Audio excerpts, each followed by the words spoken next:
In today's video, I'm going to teach you how to add saved password on Google Chrome desktop.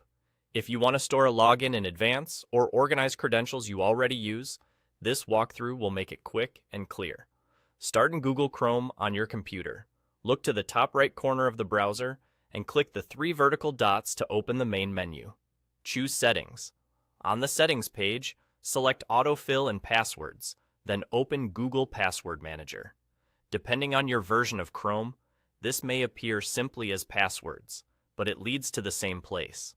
Inside the Password Manager, you'll see any passwords you've already saved. Right above that list is an Add button marked with a plus sign. Click it to open the manual entry window, where you'll tell Chrome exactly what to remember.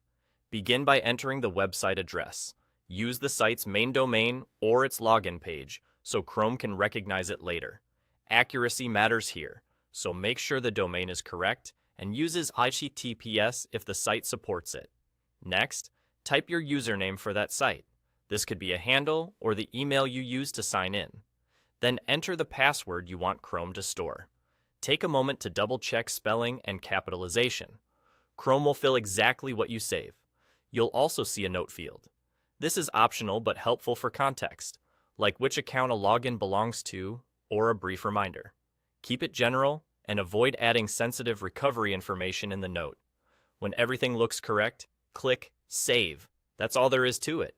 The next time you visit that website, Chrome will offer to fill in the username and password you just added, helping you sign in faster and with fewer errors.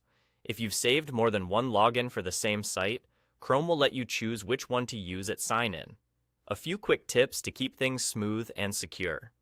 It's best to add and manage passwords on your personal computer, not a shared or public device. If you sign into Chrome with Sync turned on, your saved passwords can be available across your devices that use the same account. And if you ever need to update or remove an entry, you can return to this same Password Manager page to edit or delete it without starting over. Your logins are now organized and ready to use. You're all set.